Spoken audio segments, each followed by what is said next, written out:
this one time at band camp. I took a flute and shoved up my gooch. Cole, ladies and gentlemen. Give it to him. Give it to him like the band director. Yikes. Everybody, welcome to Hello. Talking Rad, episode 198. Skylar, how come you always clip? Too shy from what? Look at that. 200. I don't even clip. I don't even clip. Why? It's every clip, bro. See, the clip at the beginning. Yeah, I When see. you went, everyone. I don't know. It's Talking Rad. Should we turn my mic down? I don't know. You tell me. Because the problem is like my voice. I don't just have one talking. I go up and down all around. No, just do that. Okay, I'll try. Thanks. 198. We did it. Yeah. I have some gifts for the friend. I thought this was 199 for a second. For 190, 100, we're So- gonna do. Yeah, Oh, shoot. For 198, we're gonna be eating some donuts. Every time I've gone to the store, I've eyeballed these donuts, these maple bars, because they look really good. Since 1931. I think I've tried this brand. I don't think it's. I've don't know never what heard kind of Dunford. donut it was, but I don't think it was very good. From I'm what so I excited to remember. do the live review Yeah. of Dunford But- maple We bars. do running on empty food review. To wash these down, though, we're gonna need some liquid. That's why I got water. Brought the gamer girl piss. Let's go chocolate milk. Yeah. It's chalky milky. Oh shoot! I clipped. Don't look at that, Sky.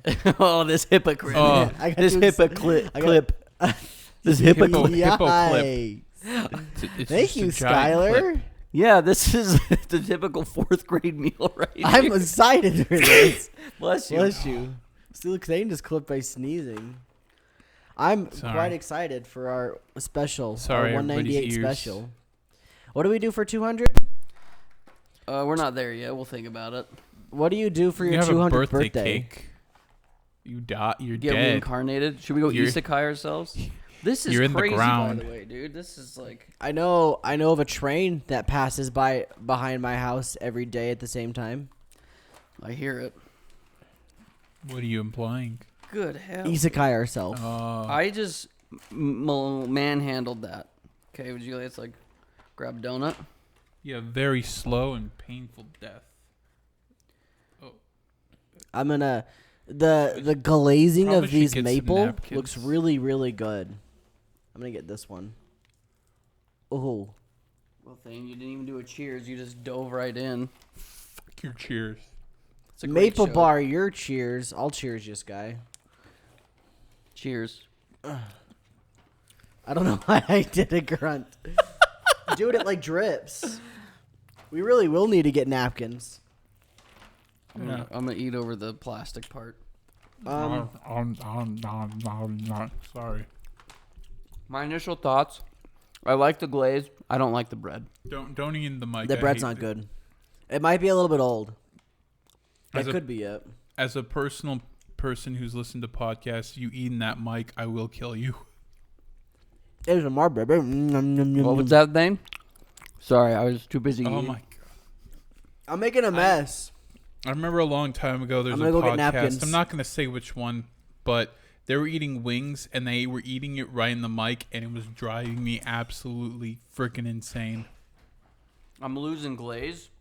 That's my favorite part. Did you guys see that drip? Clip that, Jamie. This is a great audio podcast. Yeah, if you guys are watching the video, you just saw this big glop of glaze drip down. You love These aren't- glazing things, don't you, Sky? Oh, I wish that actually meant this. These I could aren't put- too bad. I could put maple glaze on anything, dude. You love glazing? Mm-hmm. I'm gonna have Glaze some in more this. glaze, dude. Yeah. I think I'm gonna eat another one of these donuts, bro. Right now? No, later Oh. during the episode. Luke's not gonna eat one. Yeah, we did it, guys. 198. Big moment. That's why we're celebrating with donuts and Yeah. True Moo. And then we got for $1.99. I think we gotta bring something, maybe some kind of dessert or a snack. You know what we should try to do for Huh. episode 200? Bring a birthday cake. We could do that. because it is our 10-year this year. We should try to get Zay back on the show for an Oh. episode. Yeah. Where we put him right there? Sure. Very awkward. Here, there, everywhere. Well, let's try True Moo. It's not my favorite brand of chocolate milk, but You're it's, wrong. But It what is? What is your favorite? Probably Dairy Gold. See, I don't like dairy. Well, I'm not a milk Dairy guy. Gold's pretty rich though, so. See, that's what I think does me in. True was number 1. This is more creamy than chocolatey. See, here's the problem. It's not very flavorful to me, and that's probably because it's whole milk. Actually, I like whole milk. I like the red one. I don't know why why chocolate doesn't mesh very well, but Dairy Gold I like, but it's a bit more pricey and a lot more sugary, a lot more.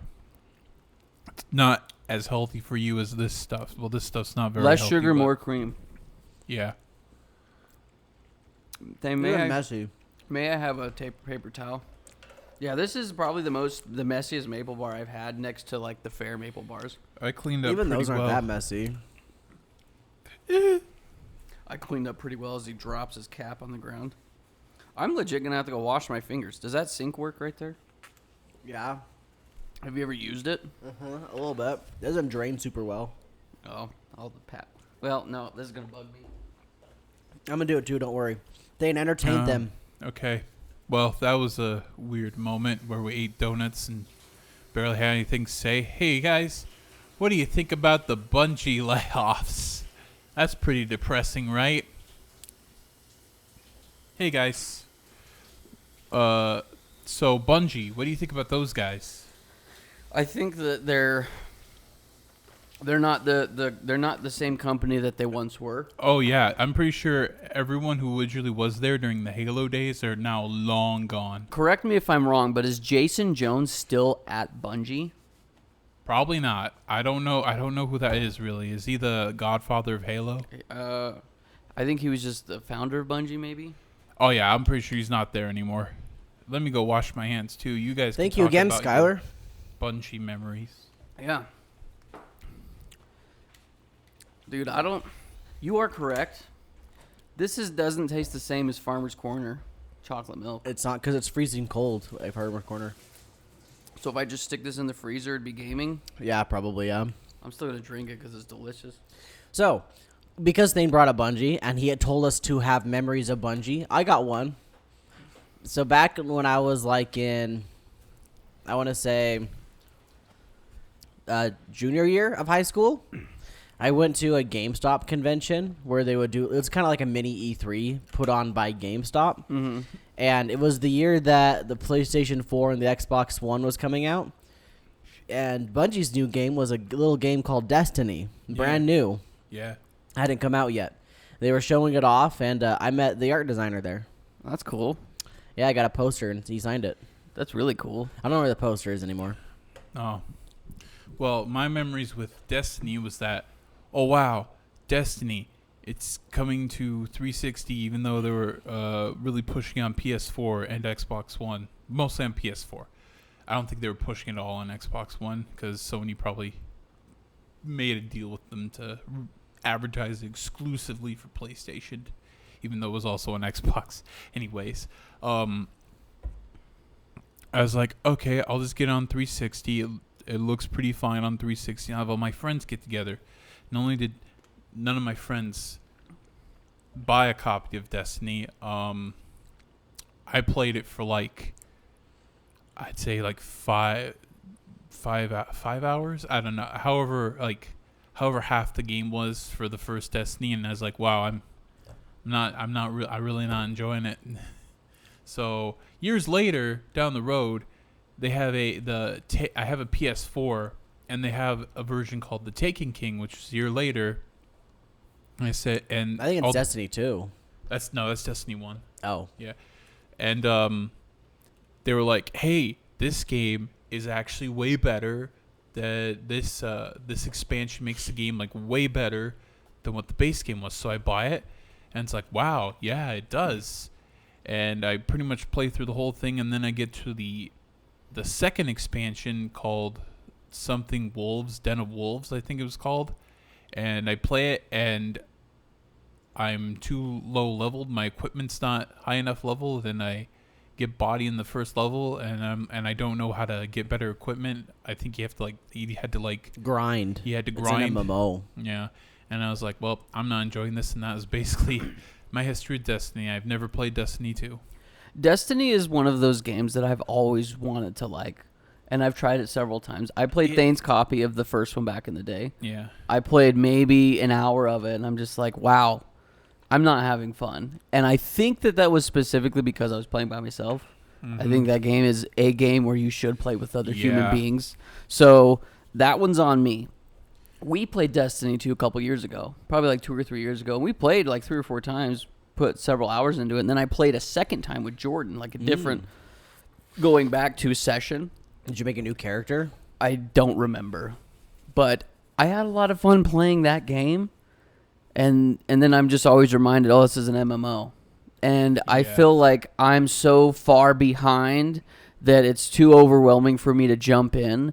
And I know that's probably not a good excuse, but that's my excuse for all MMOs. And one thing to add, they took away the initial content that if you bought the game initially, it's now free to play. But if you bought it, they took away that content. I don't know if they've added it back in since, but as far as I know, it's still not there. That's the part that pisses me off because I paid for Destiny 2. Exactly. If you paid $60, 60 bones for that game, and they 60 bones. I dropped 60 bones for that. And they just it's almost a whole skeleton. Yeah. At least half. They just took it away from you, baby. And you can't access it at all, no matter what. That's pretty scummy. Is that because they didn't want to keep the servers running for that or something? Huge servers, huge file sizes, yeah. But since then they promised, hey, we're not taking anything away. And but they still haven't brought it back. So, and there's no way to play Destiny 1 content, well, unless you go back and actually have your PS4 copy. Is Destiny 1 offline? Yeah, you could play it offline. No, I'm asking. No, you can't. Well, most of it, no. So they still have servers for Destiny 1. Yeah, you can play the beginning, and then... If there's no servers on, you can't play that game, is what he's saying. Yeah. He's asking if there are servers the on game for dead? Destiny 1. Is the game dead? I'm pretty sure not many people are playing it, but as far as I know, I think it's still online. Okay. But it's just nobody's playing it. So my history with Destiny was the beta for Destiny 1 came out, and I played a ton of it. It was a lot of fun. I played the beta over and over, like multiple playthroughs of that same beta. And then I didn't buy the game.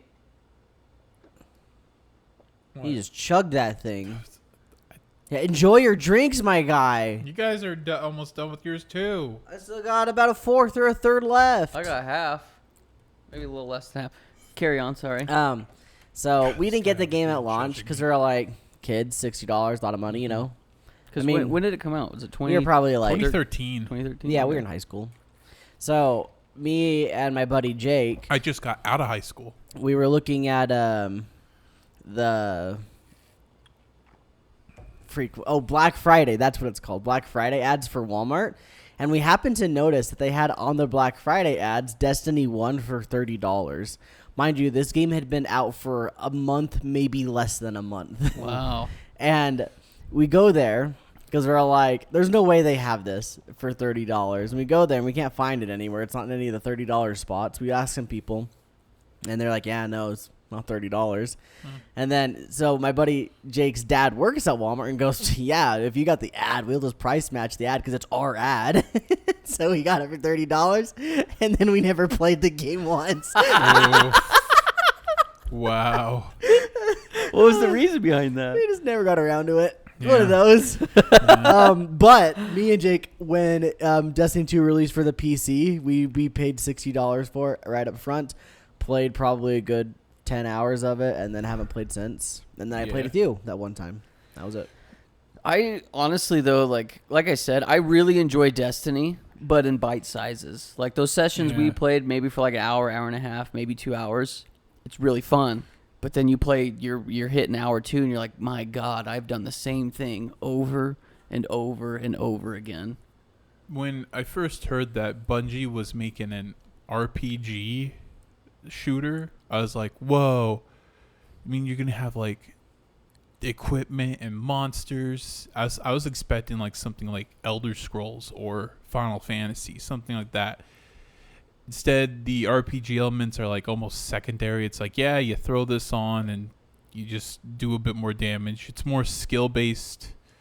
It's all about getting the good guns, though. Yeah, Yeah. you If get the If good. you don't got a good gun, you don't do Yeah. any good in the game. That's true. But it's more skill based. It's more like, oh, just run through the same mission and see if you can do it faster. See if you can do it on the harder difficulty. And I feel like MMOs, I'm going to go more broad with this topic now, but I feel like MMOs scratch so many itches of mine. Like, although a lot of them are fantasy, but regardless, you're online multiplayer with your buddies. Most of them have RPG elements where you get to level up a character that is you. That's your character. Yeah. There's lots of really fun raids to do, lots of cool things and items. But I don't know why I've never gotten into them. Maybe it really is just that mental block of, like, WoW. I've always wanted to try WoW, but I haven't for the fear of just becoming completely addicted to it. Regardless of that, I'm 20 years behind in WoW. You know what I mean? And I don't know. How, obviously, there's been a lot of. Isn't there two different versions? Well, too? Like now you got there's WoW Classic. You could probably jump into WoW Classic. So is that like WoW at launch 20 plus years ago? Yeah, or whatever? When people loved dearly. Have you guys played MMOs?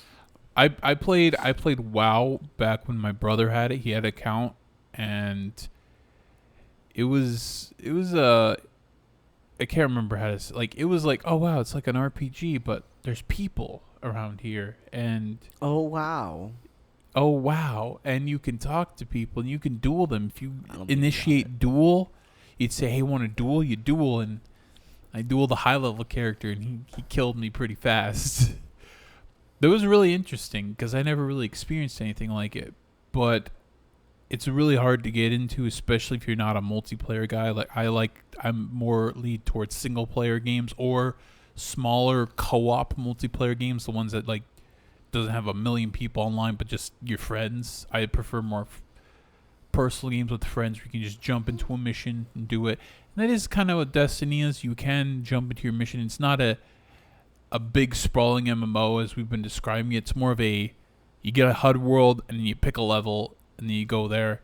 It does have MMO elements, but it's not like huge like World of Warcraft style where there's a bunch of people running around on the map. Well, there are some, but it's not as to the scale of World of Warcraft, is what I'm saying. But other than that, I have played some MMOs, like free to play ones from time to time, but usually when I say MMO, I'm like, I don't know if I really want to sink my time into that. I've always tried to get into MMOs. Yeah. I've tried World of Warcraft a little bit. Didn't really like it. You played RuneScape, didn't you? Yeah, I used to play RuneScape as a wee lad, little guy. I actually played RuneScape not too long ago, and it feels very old. Yeah, it sure is. A lot of people like it for nostalgia reasons, but it's also feel like they hate themselves because of how grindy it is. The fact you have to pay like, what is it, like $8 a month, $15? I can't remember how much, but you got to pay that to grind more. Hot take, but I think it's fine to pay for an MMO subscription. I mean, yeah, if it keeps their servers running, that's fine. But like usually I'm like paying, that one's free.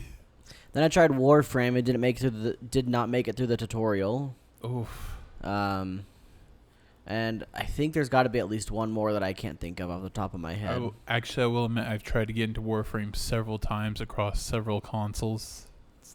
I haven't really gotten past the first hub world. I love the idea of getting myself addicted where nothing else in my life matters except for this World of Warcraft character, but I just can't do it even though I've tried. But instead of MMOs, you got card games. That's your... Yeah, but I'm not like to the point where like... You are the Yu-Gi-Oh! I'm going to shut you guys away. Like, I'm not going to come out and do this podcast because I got to go grind my cardboards. I don't think that ever should be get to a point where I wanted that from an MMO, but I wanted that. I don't want that. I wanted that. I don't want that. Yeah, you do. See, I get glimpses of that with games that I play. Like Thane and I, and then one of our other buddies is currently playing a game called 7 Days to Die. That's not an MMO by any stretch, but it is an RPG.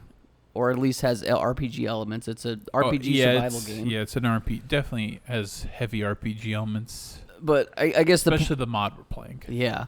The point is I've gotten glimpses of that with games where like I have dreams about it. All I want to do is play that game with the boys. But once again, yeah, I don't know. I don't know why I've never really just gotten into any MMOs. And maybe it's because most of the games that I play in my life are based upon recommendations from my friends. Ergo Xenoblade Chronicles. A lot of games that I love are recommendations from Thane. And none of our friends play MMOs. Yeah. MMOs are even harder to get into when you don't have a group of friends. They're like, hey, you want to go on a raid this weekend? I think some are doable, like World of Warcraft. I think you get into that by yourself and then like meet people in the game to form up and go raiding with. Something like Destiny, where it's so heavily designed to be a team of 3. Yeah. That one doesn't work really without people. Yeah, it's instead of a quad, it's a trio. I think games work better in quads. I just like the 4 because it's always been that the 4 controller slots, 4 slots online, you know. I don't think that matters. Yeah. That's not what I'm talking about, though. Anyway, I'm talking about That's what matters to me. I think that one extra missing friend really puts a damper in my mood for dang you, Destiny. Why not like, one extra? If I'm playing quads and you're in the quad, it's like I'm playing trios anyway. Because you're just watching your VTubers, not even paying attention to the conversation. Hey, what the hell? I'm not lying. Am I lying? I play the game. Yeah, you play the game, but you don't play with your friends. I do play with my friends, though. That's why I bothered to log on.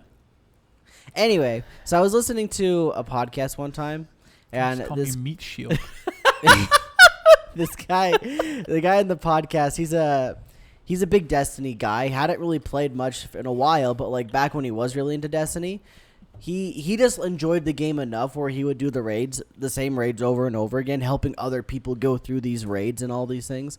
And from what it sounds like, you can solo some of these raids, but like you got to be really freaking good at the game to solo them. Because like when he said what he would help some people through, it would be like he was almost playing by himself. But for the most part, it sounds like if you want to get into something like Destiny as an MMO, you got to be okay with repetition and be completely fine with it. Because he was redoing these raids over and over again, really not getting anything new from it, just enjoying the experience of playing with somebody. Essentially, I now know why there's videos of people going Galahord, because apparently you have to grind that quest, and it's like a rare drop for the Galahorn, which is like a big cool looking rocket launcher that was very high level. See, and you bring up a good point too, Cole, and that's something I already mentioned, is when I played Destiny 2, it was very repetitive. How come I find Destiny 2 very repetitive, but I can play a game like Borderlands 2 and just have a grand old time? Borderlands 2 is more it's more I think it's more varied in its objectives, in its contents. It was made with a like singular campaign in mind, where there's not many updates other than DLC. It's like, okay, we'll place this here, have these enemies advance over time, we'll have this boss with this unique gimmick, have this boss with this unique gimmick, have a big story twist right here. Like, see, games like that with campaign, with like not worrying about not being a live service, that's what makes them feel more like varied. It's very hard to get a live service game with a lot of variety. Now some have done it. Don't get me wrong. I love your argument because that's where my brain first thought went to. But Borderlands has DLC. That's what I said. Like, it's not live. It's not a live service game though. It was a purchasable DLC. Yeah, it's got several DLC packs. But, like, you can play the base game without paying money. So maybe it's more so just because when you do something in Borderlands, that's the only time you have to do it. Yeah. Well, I think it like, to take that a step further, and obviously MMOs, like when you're doing campaigns or doing expansions, they have a story. Yeah. Yeah. So maybe I'm just nullifying my argument anyway. I was going to say that, better. Yeah, I guess. Like with Borderlands 2 specifically, the story is really good, and that's kind of the driving factor to get through all the repetitious stuff. But I'm assuming that World of Warcraft probably has some good campaign stories. Yeah. People like the story of World of Warcraft, but also with Borderlands. Back to Borderlands 2, I don't know if you can replay missions. I don't know if that's a feature, but you can go through the game and never have to replay a mission. The game just progresses normally. you like, oh, you need to do some side quests. Just go do some side quests, and you're have good enough equipment, and you're high enough level for a main quest, and that's all you have to do. And that's a lot of like single player or PvE campaigns that aren't live service, like Destiny.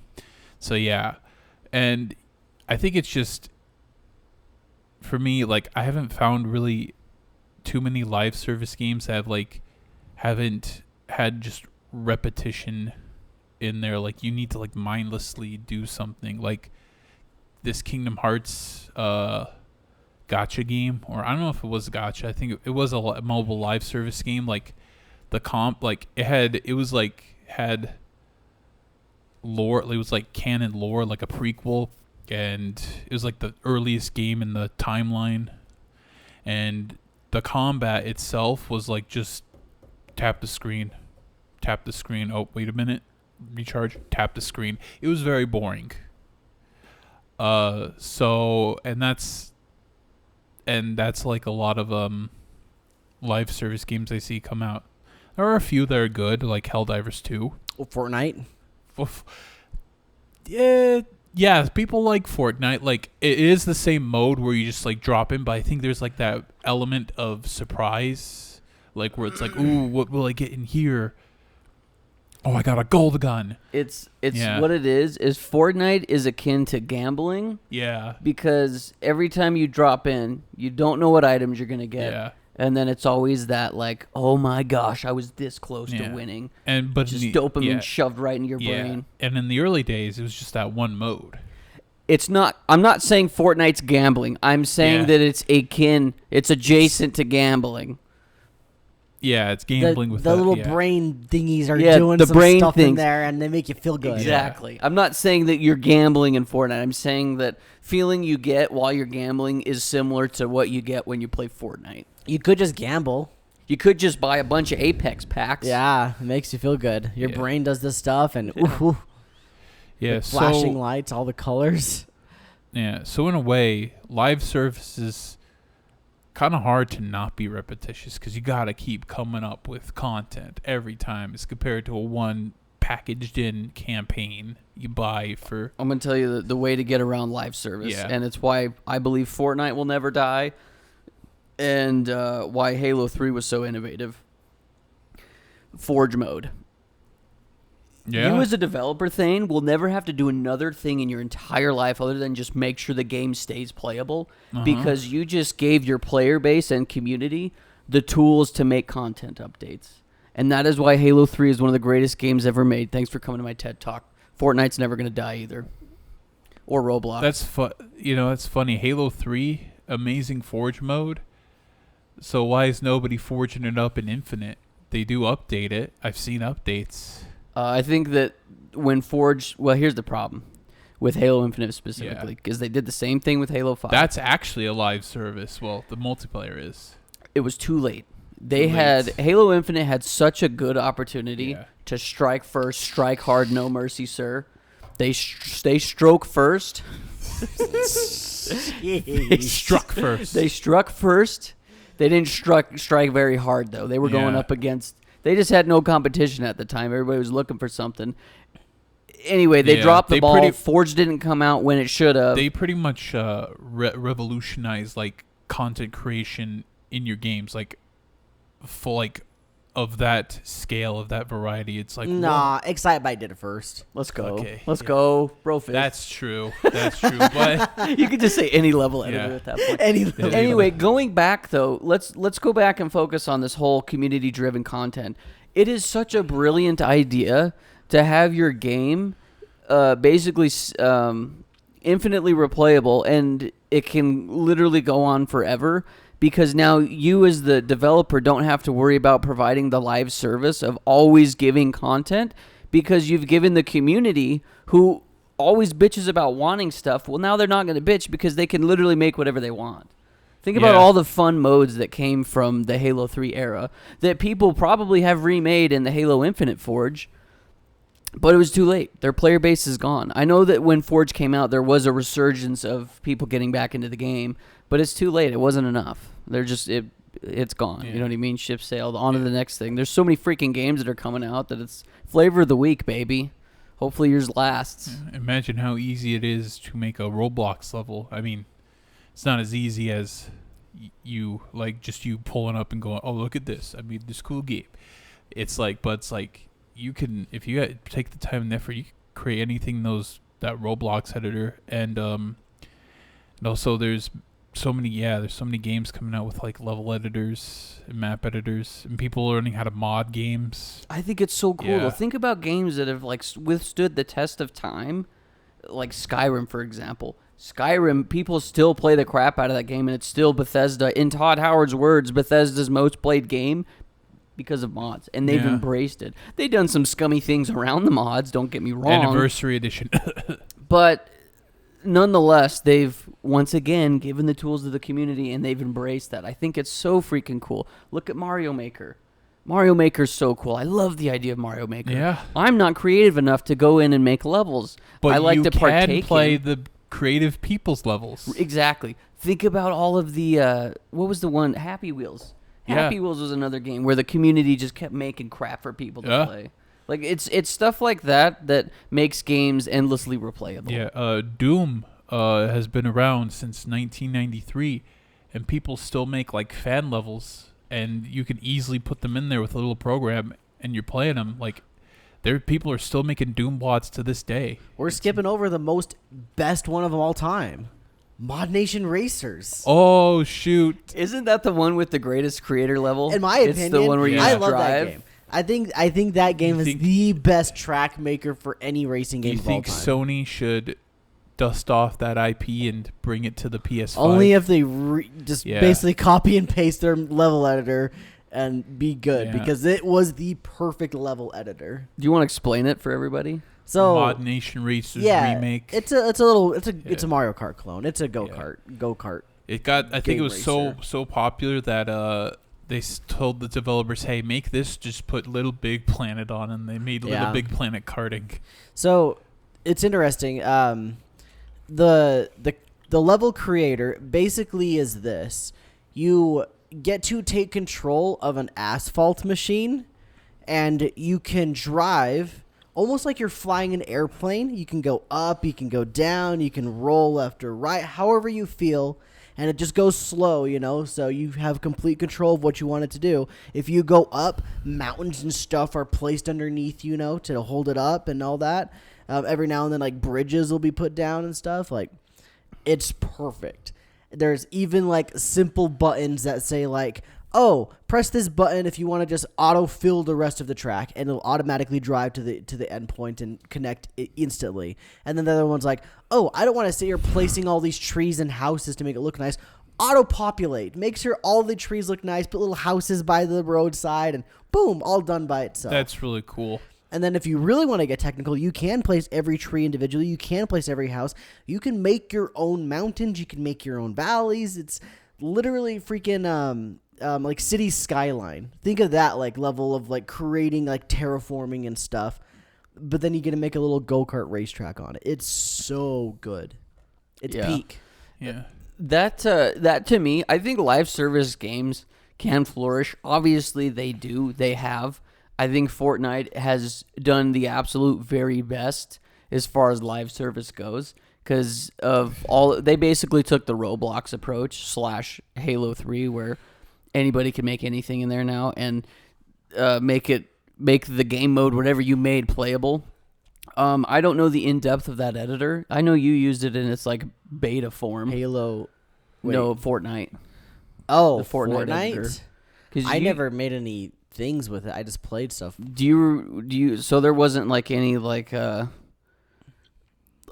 settings as far as like how in depth could you go with the settings? Because in Halo you could change you could do like the gravity of your jump. You could do how fast your gamer runs, how much. Oh, you mean like the little games that I tried making? Yeah, in Fortnite. So, do you remember the extent of your customization? This is like Sky said. This is like early freaking creative days. So like you were confined to using like the buildables, like here's my square mat, poof, put it there and that kind of stuff. So you're confined to that.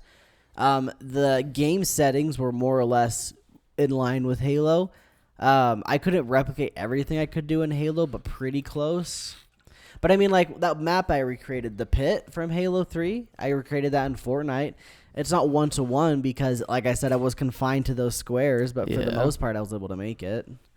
Now, though, you could one-for-one it easily. Like, I've not looked into it myself, but they've created their own Unreal Engine. It's called Fortnite Unreal or something like that. So and you can make your own literally just game make in your there? own game in there now with the Fortnite insane. assets, essentially. That's so freaking cool. And also Unreal 5, I think 5's publicly available. Yeah, it is. You could pretty much make your own game. You can make your own game up to the point where if you publish it, you have to just pay licensing fees to Epic afterwards, but you can pretty much make the game up until then. So if you want to crowdfund your game, you totally can. Another game that I guess technically isn't a live service. I know you can pay to be in specific servers, but it stood the test of time, and I think it will for many, many, many, many, many years, is Minecraft. Minecraft has done something similar where people make tons of game modes. I would call it a live service game. It's getting updates constantly still. Yeah. That is true. It's true. That is live service. No, you're right. That is a live service. I don't think that was the intention. Back in the day when people still liked Notch and he flipped the switch to make it 1.0, I imagine that's where most of them ended it. Thought about that's where the end was going to be. Here's an interesting point. Games that are in early access, there's a lot of them, like 7 Days Die was in early access. Could you consider those live services up until they stop doing it? Probably, I guess. Yeah, because 7 Days to Die is still going to release content. They've already got a 1.1 planned, and you can play the experimental build already. So okay, well, let's just destroy the term live service for a second. Because is Skyrim a live service game? Because everybody keeps making mods for it. That's true. What determines a live service? I always assumed in my head was something like Fortnite or Apex Legends or League of Legends or Smite. That's what I would say is. Yeah. But those are all like online multiplayer games. Skyrim's a single player live service game, if we will. Yeah. I don't know if we will. You can. I mean, you can. Shall we? You can mod multiplayer in it. People have done it. That's a game that should be multiplayer, regardless. I don't know. I think it's. Maybe you guys have heard about it, but this could be a good transition into more of this live service discussion. There is a guy on YouTube. His name's Pirate Software. He's been doing several videos talking about pirating software. No, talking Is about he a former Ubisoft developer. He worked for Blizzard for a long time. Blizzard, yeah. There was an initiative that was brought to him, and I'm going to butcher this. I'm going to try my best to explain this in dumb brain terms so that I can understand, but also so that everyone else can understand.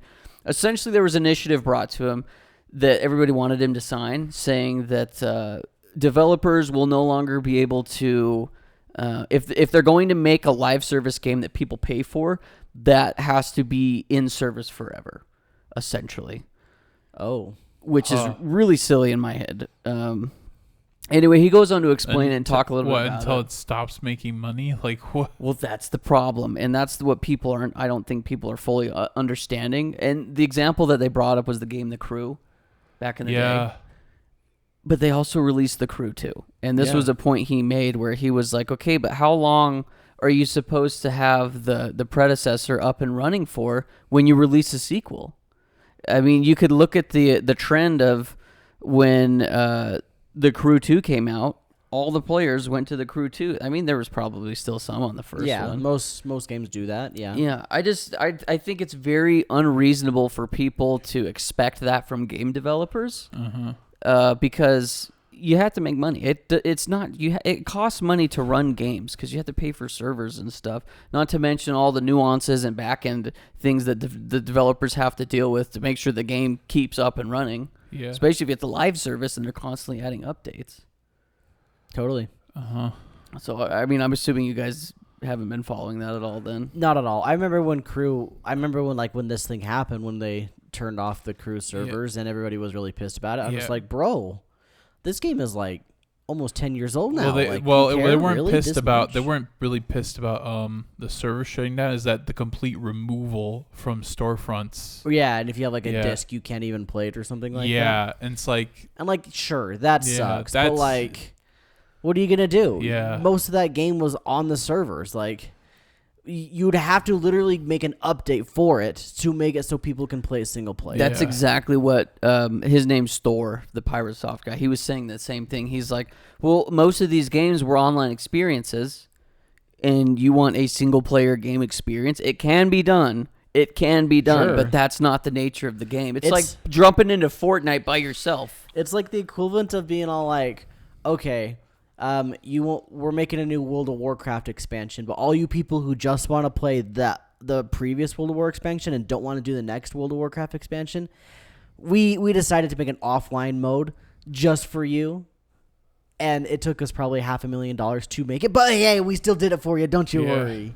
And No, you want that's it not- you want it for free? Okay. Yeah, that crap's not happening. Yeah. That's a huge freaking update they'd have to do. And like a game like The Crew could work very well in single player, no doubt. It's literally just Forza Horizon at that point with an enormous map. I just don't really see the point anymore. It's just like, sure, yeah, it would be cool, but like The Crew 2 is literally the same map. It's just a little bit better, Yeah, a I'm pretty little sure bit the bigger, Crew a little bit better. Is just the first game, pretty much the first game, but it's apparently better. than the I've never first. played Crew 2. I've played Crew 1 a Yeah. good amount. And so that's kind of how I know a little bit of the gist of it. But Yeah. yeah, Crew 2 literally is just the same game, but better and bigger and better. And isn't there one called Motorfest? I don't know what that Something one like is. that. Yeah. It's like, I don't know what that one is. It's like a spin-off Yeah. or something. Oh, yeah. I know what you're talking about, though. It's I'm either pretty that or it's yeah. a DLC. Yeah. Another argument people tried to make for doing this sort of stuff was for video game preservation. And once again, Thor brought up the fact of like, well, okay, you're trying to preserve the game, that's fine, but what happens when these games are multiplayer experience focused? Well, on one point, like, yeah, that's pretty hard, but there have been some games, but they've been group projects where it's like this online game, like City of Heroes. It was shut down, and then a group brought it back online. But that's not going to be for every game. Well, my thoughts are when I first heard this, my first initial thoughts went right to games that I've played that have been shut down. Like Halo 2 servers got shut down at one point. I haven't gone to Call of Duty past Call of Duty Modern Warfare, so Call of Duty 4, but I don't know if those online multiplayer servers are still going. The 360 servers just got shut down, didn't they? Every game got shut down recently, I think. So you no. can't even play. So eventually... PS3 maybe, and PC.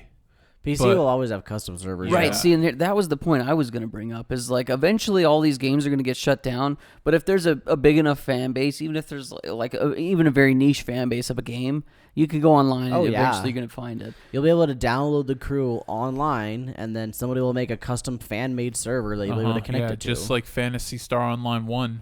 People have made fan-made server for that one. Freaking Titanfall 1 starting to get to that point where Yeah. it's pretty hard to get a hold of, but like there's custom servers on the PC now. As well, I mean, like Respawn does still manage some servers for Titanfall 1, but like let's be real, This it's gonna was go a away. while ago, but the last update I saw, people couldn't even go past the title screen. It was just frozen on the On title Titanfall? screen. Yeah, and EA wasn't really doing anything about it. I mean, I don't blame them. That game's Yeah. freaking almost 10 years Which- old, if not more. Which, like, I'd say just go play Titanfall 2. It's just, Or Apex Legends. yeah, Apex Legends. And I understand. I really do. I want to point that out. Like, we're not saying screw you game Yeah. preservationists, screw you people who really like this specific game that got taken off the market or whatever. No, that's not what we're saying. We're just saying, like, you can't expect it to be perfect. You can't Yeah. expect anything to last forever. This is It's the just how it hardest. This is works. the hardest thing about game preservation. Like, yeah, you could preserve games up from the Can we pause the real quick? Magnavox Odyssey. I think we're specifically talking about multiplayer Yeah. games. Single player Yeah. games is a different different ballpark. Yeah, for all single player Sure. games, you can preserve all the way up from the Magnavox Odyssey. That's the first home console, all the way to the PS2, Xbox, GameCube era. You can preserve all those games because they're all in the package, playable. There's some online features, but you can play the single player. And then it hits the 360 era, and there are some games on there which you cannot play because they were online only in that era. And here's my whole hot take about the thing. Yeah. If your online only game has been shut down, there's probably something better out there. That's true. Yeah. For example, Thane brought it up. Titanfall to Titanfall 2. Titanfall 2 is Yeah. definitely a better game, no doubt about it. Sure, those servers aren't going to be much longer either themselves, but people like that one enough where there will, for a fact, be custom servers eventually. Heck, we just got done talking about the Crew and the Crew 2. It's literally like the same game, but the Crew 2 is just that much better. Well, look at Halo before it came to Steam. There was a guy that created an entire Halo Online thing. And Oh, remember that? So Halo Online's interesting, actually. It's a Russian version of the game, of Halo, and they were essentially making it so that they could port it to everywhere else, is kind of how it was. So, like, fan localization is what it was. I see. But it was all free, wasn't it? Free to play? Yeah, free to play. Free to play Halo Online. yeah, was it like if Microsoft caught you with a copy, I can't remember. You could get in trouble with it. Yeah. Well, I they mean- eventually shut it down, but provided means for people to play it, though. Here's later. another one, just in that same exact ballpark. It's Call of Duty Online. It was the China version of Call of Duty multiplayer, and they shut that down, and all of a sudden, boom, Warzone's free to play now. So just like there's your replacement. They always have like.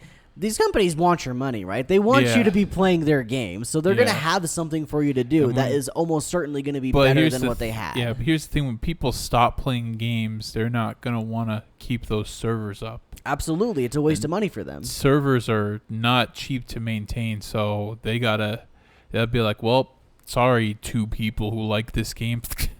The one thing I will say, which this got brought up too, I don't remember if this was in his video or somebody else's video I was watching on it, but their argument was they agreed with everything Thor was saying, which in turn is what we're saying.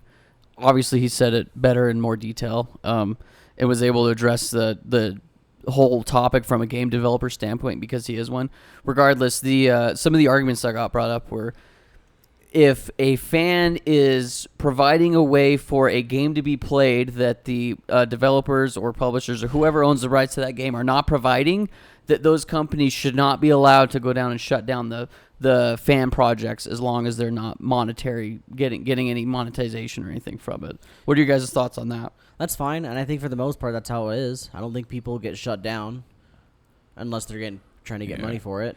Yeah. There's different things for things like Pokemon, for example, but that's because you can still just go and play Pokemon as a single-player experience. We're talking about the multiplayer stuff. Right. I think the only one I can think of in recent times was I believe Nintendo was going after Melee Online. They were attacking. And Metroid, another Metroid 2 remake that they went. Well, yeah, but we're not talking about Metroid Remake. Yeah. And Melee Online, that was a mod to a game. A Yeah. game that was never supposed to have online anyway. Yeah, they did it for COVID reasons, but Nintendo was like, So people were kind of sad about that because it's like, oh, we won this tournament. Wasn't that a mod for Brawl? Yeah, For the it's for Melee. It was. Oh, it wasn't for Brawl. It was for COVID concerns. They would have done it in public, but it's like, oh, we don't want to spread COVID, so we'll just do this Melee, this mod online. And of course, the tournament did have cash prizes, I think, in it. Boom, there it is. Yeah, Yeah. the tournament had There's the cash answer. prizes, so Melee was like, Yeah, that's why the vocabulary specifically used in that argument was as long as there's no monetary gain. Yeah. As long as fans want to do a project or something for free, that should be allowed. The one thing I thought was amusing and kind of funny was that the backlash to that was so bad that they hid, I think, part of their Splatoon stream for their Splatoon official Splatoon tournament they're running. They hid part of that stream or part of the matches because people were just spamming it saying free melee or something like that. It's like, oof. But yeah, I think that as we release more online games, it's going to be harder to keep them up. And that's the hardest thing in preservation. And that was Thor's biggest thing too, though, is he was saying if this initiative, which an initiative in a nutshell is like documentation that you give to legislation so that they can look it over and basically have a discussion. Obviously, nothing would be set in stone, but it's just bringing to light ideas and topics to government officials. But Thor was saying that if we did this with this type of vocabulary that was used in the initiative, it would de-incentivize all developers from making free-to-play or live service games because the requirements are so astronomically unachievable. Because nothing's going to last forever. This is not how things work. It won't. All the games that you love will eventually die. There will be a day where Fortnite's going to die. There will be a day when League of Legends or World of Warcraft will die. Yeah. And even single player games, if you don't have, if people who preserve these games don't have like the website or the means where they're backed up where you can download it or where you can buy it from their website, or the physical copy from like a website or a store, that's going to be gone. That's going to be a long time. That'd be if the whole entire industry crashed and didn't come back for a while. But yeah, online games are hard to preserve. One the last thing I want to bring up with this too, and then if you guys have any other thoughts after that, but one of the things he brought up, Thor did, where he said he would be much more in favor of informing consumers that when you are purchasing a game like that, you're not purchasing the game, you're purchasing a license to play said game. Yeah. Where he says if we can change, or at least not change, but teach people of how this kind of stuff actually works, it'd be a lot better just to keep the consumer informed. Because in all reality, like, unless you're buying the physical game, even then, like, there's still lots of updates and stuff that you have to be connected online for. Regardless, like with multiplayer games that you pay for, you are essentially just paying a license saying, yeah, you can play this game until it dies. That's how every game is, though. Every single game ever since the beginning. You buy the NES cartridge of Zelda 1, you don't own that game. You own the right to play it. That cartridge is literally the physical manifestation of the ticket that says, I can play this legally. Right. You go buy your DVD copy of Disney's Holes. Yeah. You don't own Disney's Holes. You own the right to watch that movie. You own a copy of the whole. You own a copy of the movie, which doesn't. No. That's not what I'm saying. You own the right to watch the movie. You own the license to watch it. You may have a physical copy of it, but you don't technically own that movie. Yeah, you own and you can watch it within rights. You can't go spread it online. You can't just put the whole movie online. People have done it, but you're not supposed to do that. Don't do that. Disney's like, stop doing that. When you go buy TikTok by Kesha on iTunes, you don't own that song. You own the rights to listen to that song at will. Right. And the difference is with like Zelda for the NES versus Overwatch 1 is Zelda for the NES is not a multiplayer game. Overwatch 1 is, and obviously got shut down. No one's going to shut down your Zelda 1 unless you break the game. Yeah. So that I guess that's kind of the difference in why he's wanting to teach the consumers to realize what it is. Yeah, realize you're not buying a video game. You are buying the license to play said video game. You get that nice little digital copy of a movie in your steelbook. You put it in, and a couple years later, Funimation goes down, and there goes your digital copy of that movie. Yeah. And that right there, though, is part of the stuff that I can understand that people are bringing up, some of their issues and arguments with it. I'm sure that there is stuff within either TOS or your term of agreement or whatever it is, something that you clicked yes to that nobody ever reads that says something in there like that. Yeah. Take something like Google Stadia, though. Google Stadia shut down and then refunded everybody. That, in my opinion, is it's cool. They lost a ton of money from that, and I don't think every company could afford to do that. I literally think it was just to keep goodwill with people. They wanted people to not be like, well, screw Google, you know? I'm pretty sure that's all it was. Yeah. I mean, they probably should have thought about how to market and distribute a product like that, because then they lost a bunch of money on it.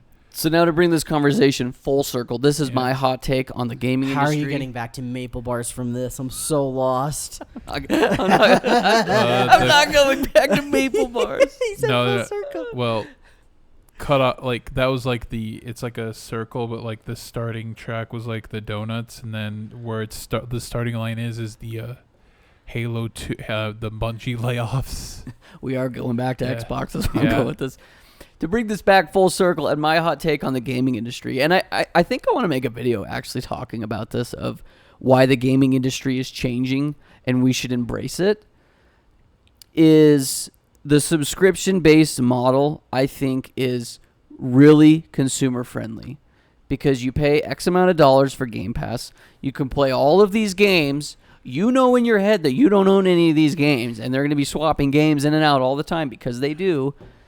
But you also don't have to worry about, like, oh, yeah, if this game ever dies, whatever, I didn't pay for the game. I'm just paying a subscription service, which honestly is more akin to, like, you're buying your license in to play these games. Instead of buying one license for each game, you're buying one license that allows you to play this library of games. Which, once again, I think that, you asked me a few years ago, I had a different stance on this. I was all physical. That I wanted to be able to own the games. Now I've completely changed. I'm like, you know what? All digital, bring it on, baby. I love the subscription-based model. Yeah, that's kind of where I was going with it. Is I'm very akin to jumping on board with where gaming is going. Yeah. I kind of slowly gotten there too. Ever since freaking Steam on my computer, that's really what's done it for me. And no, this is not saying us saying you should be comfortable with not owning your games, but well, here's the thing: is Cole already brought this up. You don't own the game anyway. You've no, we're never not owned the saying game. that thing that Ubisoft guy said. We're just saying that you have the right to play these games. Just enjoy that. Oh, I remember what the Ubisoft guy said. He said, get comfortable not having physical copies, essentially, is what he was saying. And, like, he's kind of right, honestly. Yeah. Like, we are getting towards a digital future. Then I'm surprised these consoles have disc drives. If the next ones do, I will be blown away. Yeah, I don't think they are. I'm still like predicting that the successor Nintendo Switch will not have their new games will not be physical. There'll be a slot for Switch games. No physical games for the new ones. What I would really like with this is if there was a way, and now this also brings up the fact that I'm sad that I've bought so many physical games, is I would love for there to be a way where I own a copy of Borderlands 3, Xbox One edition. I can pop it into my Series X, and then it registers to my account. It's like, okay. It's called jailbreaking. It's like, okay, this Xbox account owns this game physically. Now he can just download it to his Xbox. Now he doesn't need the disc anymore. And then they fry your disc so no one else can ever use it ever again. That was Xbox's plan at the beginning. It's like, oh yeah, pop the disc in. No one else can have it. See, and once again, you just brought up the reason why that would never happen. Yeah. But in a perfect world where everybody was honest, I would love that. Yeah. But we don't live there. We don't live in SAO. And I'm saying, if you this is legal. If you wowzers. Sometimes if you jailbreak your console, you can do that where it's like you can download the game right on there. Wii U can do it. It was pretty cool, but it's illegal. It's legal if you download the apps where it's like any game, but wait, no, that doesn't make it legal. I said illegal.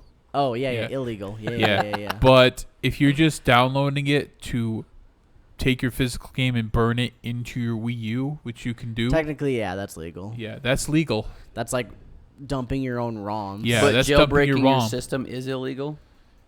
That's the gray area. Yeah, that's like modification. So yeah, you would get in trouble because you messed with their software. Yeah. But if you're not doing anything that, illegal, like getting the games on there or selling it to people. All that talk that we did about you don't actually own your games, you technically do own the hardware. Yeah. That is something you do have the ownership of. rights of. Yes. So any hardware mods is technically illegal. I mean, you'll void your warranties and stuff, but technically, yeah, that's legal for you to mess My with. Wii U's long past its warranty, but so jailbreaking stuff like software-wise, that is not yours. Yeah. Their software is theirs. So then I guess to finalize just my thoughts on the whole thing, and then whatever you guys want to say left is going back to, like, I wish that I could pop my games into my Xbox and do the whole dilly-dally. That right there, though, is why I love the subscription-based model. Because, like, think about it. Think about if we got to a day where Nintendo or Xbox or Sony are just like, you know what? Subscribe to our whatever our subscription service is at that time. Pay $30 a month. You get every single game we've ever made because we've got all these ROMs. Have at it. Even the suck games. Yeah, Netflix. Even the suck games. You want to play the suck game from 1992 on the PS1? Subscribe, $30 a month. You get to play it.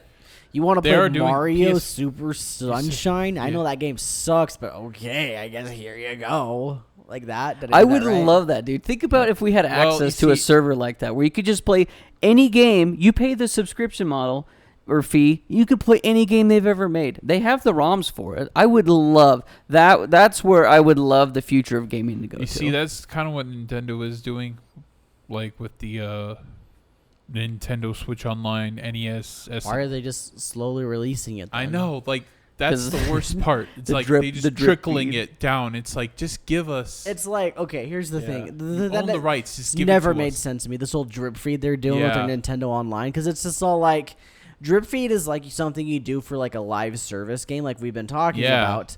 No one gives a crap about these old games. They don't actually want to play them. You don't need to drip feed them to us. Just give it to us all at once. Just give it to me raw. Give everything you ever were gonna give us. Keep the stuff you weren't gonna give us, and we're done. We're chill. Yeah, like, no one's still gonna we're still not gonna play them. Yeah. But we like the idea of being able to play them. We like the idea of being able to play them. We're still not gonna play them. They all suck, especially that red hat guy on the 64 game.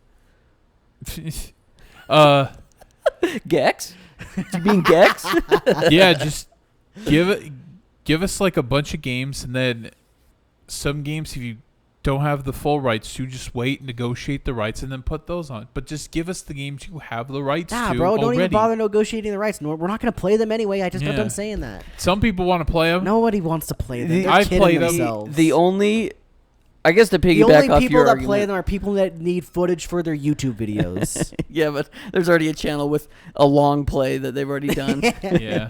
Anyway, piggybacking off what you're saying, Cole, is yes, of course you don't have to put every game on there because no one's going to play the sucky games. But we like the idea of being able to play those terrible sucky games, and I would pay money for that. Sony's actually trying it with their highest tier of PlayStation Plus. They're putting a bunch of PlayStation games. I think it's so cool, dude. It's so freaking cool. And I think with the rise of retro gaming, the boom during COVID, what better time to do it than now? They gave us more games on that NES mini system than they have on the Nintendo Switch Online, haven't they? No. Not even close? Not even close. Oh. There was like 30 games on the NES. The one I purchased was modded already. Yeah. You got some freaking we have bootlegger. We have more, but it took so many years for them to get as many on the NES Mini as what they have right now. It's like a joke. They own all these ROMs. I know they have all these ROMs. I can go on websites and download them all. But I'm telling you, Nintendo I will give you money if you let me do it the legal way. I'll give you my money. I want to do it. I want to play the one that's like $3,000. Little Samson? I don't really want to play Little Samson, but I want the idea that I can play Little Samson for $30. I'll do it. Thank you guys for watching our show. Hope you guys have enjoyed. Skylar's been clipping. I had to stop him before he kept clipping his microphone. He got too much into Nintendo's face, and we don't want a lawsuit, Mr. Mario. We really don't. Your games may suck, but we don't want your lawsuits. I like the games. Don't listen to him. I'm a fan. He's lying. Have a great one. Keep it rad, everybody. Bye. Please, Mario, don't kill me.